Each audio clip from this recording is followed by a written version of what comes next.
Ito yung isang papaya. Yan o, isang papaya ko. Dami nang nakuha bunga dito.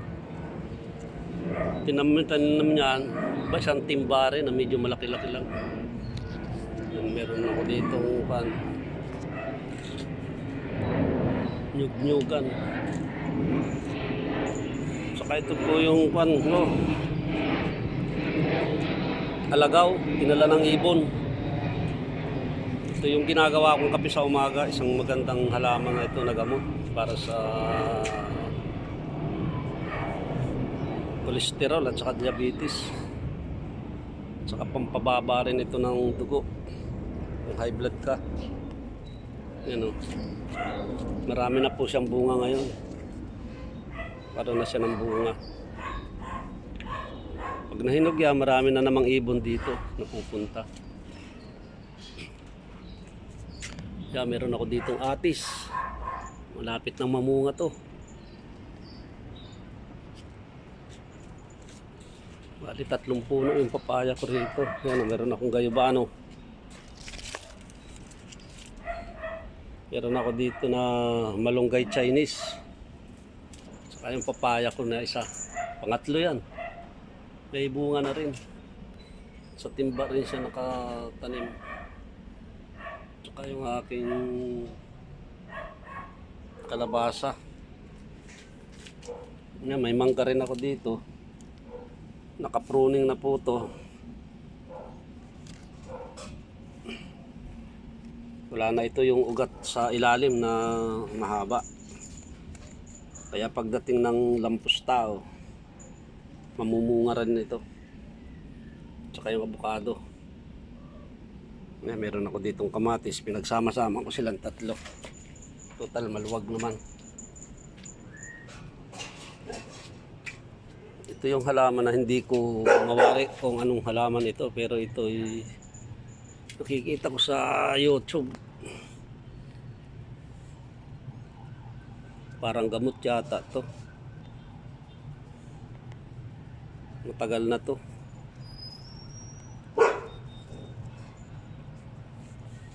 Sumisibol na lang bigla yung mga bulaklak niya.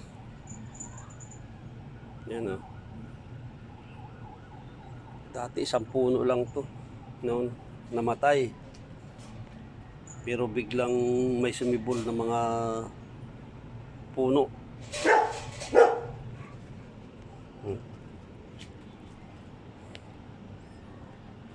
Maganda pag may halaman. Ito yung panggamot sa pilay. Ito yung tinatawag na banaba. Yan o. Tinanim ko rin yan sa isang timba.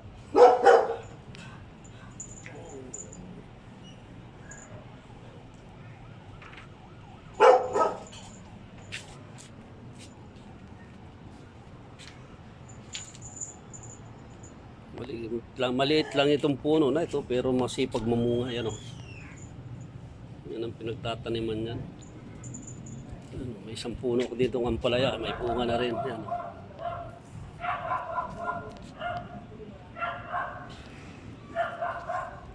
Meron ditong apatot. Ang gamot sa diabetes.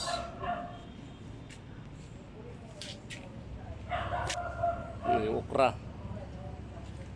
Yung atis ko dito, 2 puno. Yan, malapit na mamunga. Nalaga akong mga kuting na makukulit. Yung 2 yan, magnanay. Ano? Mikasa, how are you? Makilamos ka na.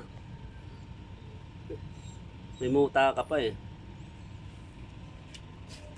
Mikasa, tayo ka dyan.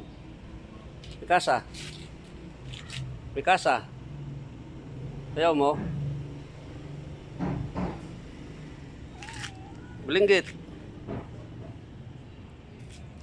Sugat mo, di na gumagaling.